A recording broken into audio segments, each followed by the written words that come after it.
What's up guys, aujourd'hui on se retrouve pour une nouvelle vidéo, j'espère que ça va. Je m'appelle Mathis et aujourd'hui on va parler des SCP.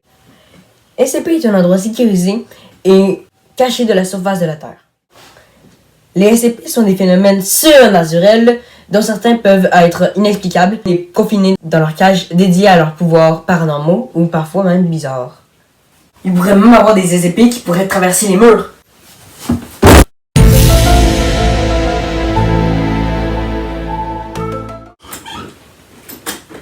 Je suis un SCP. En premier temps, le mot SCP est une abréviation signifiant sécuriser, contenir et protéger. La date de la création de cette ère a eu lieu en 2007 lors de la réalisation du tout premier SCP, le SCP-173. D'ailleurs, ces êtres surréalistes sont tous numérotés par un numéro qui leur est dédié. Par exemple, c'est SCP-096, SCP-173, SCP-049. On y reviendra juste après.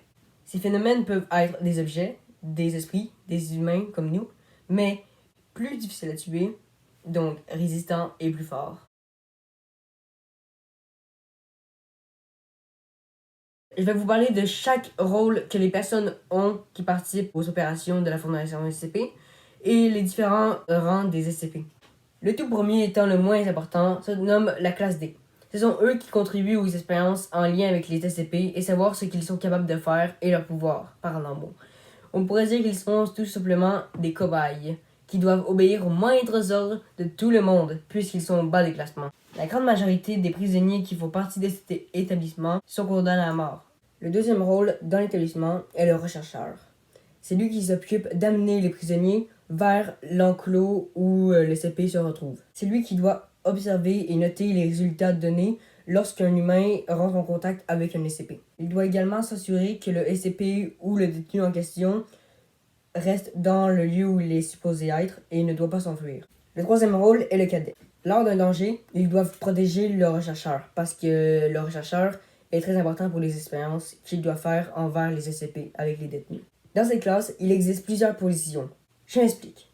Plus un cadet a une responsabilité importante, plus son équipement deviendra plus puissante et plus résistante pour contrer mieux les SCP en question. Et la suite devient de plus en plus fort. Pour continuer, je vais maintenant vous citer les différents rangs des SCP et leurs nombreux pouvoirs fantastiques. Pour commencer, le premier étant le moins robuste est de classe safe, autrement dit, sûr pour la population et ne présente aucune menace pour le monde. Le deuxième est nommé Euclide, c'est-à-dire qu'il ne doit en aucun cas être en contact avec une autre créature, excepté si un opérateur haut placé décide le contraire. Finalement, le dernier étant le plus dangereux est nommé Keter. En d'autres termes, ces créatures présentent une réelle menace pour l'humanité. Et certains sont difficiles d'en y approcher sans être soumis à de graves blessures ou même la mort. Quelques-uns de ces SCP pourraient avoir une capacité permettant de broyer, dévaster, écraser, anéantir, foudroyer, détruire l'humanité. Bref, tout pour ne pas vous retrouver devant cette créature. Parce que sinon, c'est ciao! Enfin, je vais vous en apprendre plus sur quelques SCP et les pouvoirs qu'ils détiennent. Pour débuter, je vais vous parler du SCP-999. En d'autres termes, ce SCP est une masse gélatineuse qui est classée sûre. Il est gentil avec tout le monde et veut de l'affection, donc c'est comme un bébé. Le deuxième SCP que je vais vous traiter est classifié Euclide. C'est le SCP-096. Autrement dit, l'homme timide. Il mesure 2,38 mètres de long et possède une mâchoire allant jusqu'à 4 fois plus qu'un humain. Donc, imaginez cette mâchoire, et bien lui, c'est 4 fois plus grand. La capacité que possède 096 est que lorsque quelqu'un le regarde dans les yeux, en présentiel ou par caméra, il émettra des sons stridents et terrifiants.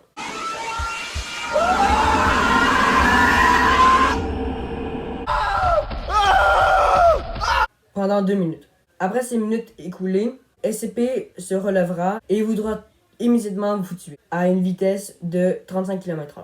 Pour finir, le SCP-682 est un reptile hyper puissant, classifié Keter. La capacité qu'il possède est lorsqu'il heurte un obstacle, il est capable de se régénérer automatiquement et de recevoir aucune blessure après. Le seul moyen que nous avons pour l'instant est de le garder dans une cage dédiée à ses pouvoirs, mais aucune des armes que possède la Fondation SCP est capable de neutraliser cette créature. Selon moi, je trouve que les SCP sont des créatures fabuleuses, mais qui n'existent pas dans la vraie vie. Je trouve également que le fait que les scientifiques testent des expériences incroyables sur des êtres imaginaires est incroyable et me rendent heureux. Par contre, je trouve que le fait qu'ils ne nous montrent pas tous les SCP qu'ils créent dans la fondation de SCP et que certains n'ont pas de données, comme le SCP-55. Je trouve que les SCP n'existent pas dans la vraie vie parce qu'il y a certains êtres qui possèdent des capacités hors du commun qui ne pourraient peut-être pas provenir de notre planète. Donc, il est impossible pour nous de ramener une créature jusqu'à la Terre. Donc, je soupçonne beaucoup la Fondation SCP qui nous cache des choses à propos de ce sujet. Je trouve également que le fait que les scientifiques testent des expériences incroyables sur des êtres imaginaires me rendent heureux et j'ai le goût d'en apprendre plus sur le sujet. Mais j'ai toujours l'impression que cet endroit n'est qu'un mythe et qu'il n'existe à aucun endroit sur Terre. Selon moi, je trouve que la fondation SCP en fonction globale est fausse et qu'elle demeure nulle part dans le monde, puisque sinon, des ordres auront été sûrement donnés si un ou plusieurs SCP auraient été capables de s'échapper de sa prison. Et on aurait été sûrement averti d'évacuer la ville ou le pays si cela s'avère trop dangereux. Dans mes mots à moi, un SCP est une créature qui est sécurisée dans une pièce dédiée à lui et ses pouvoirs et ne peut pas s'y en échapper car c'est ultra protégé. D'ailleurs, je vous suggère fortement d'aller découvrir cette personne qui s'affiche à l'écran, puisqu'il raconte de nombreuses histoires en lien avec les SCP qui sont excellentes. La majorité de mes informations que j'ai parlé tout au courant de la vidéo proviennent de ce document. Après, je recommande également cette chaîne qui s'affiche maintenant à l'écran, qui présente du contenu très très bien expliqué et en détail. Pour conclure, n'hésitez surtout pas à liker la vidéo, la partager et à vous abonner. Merci à vous d'avoir regardé la vidéo en entier. Maintenant, bye bye!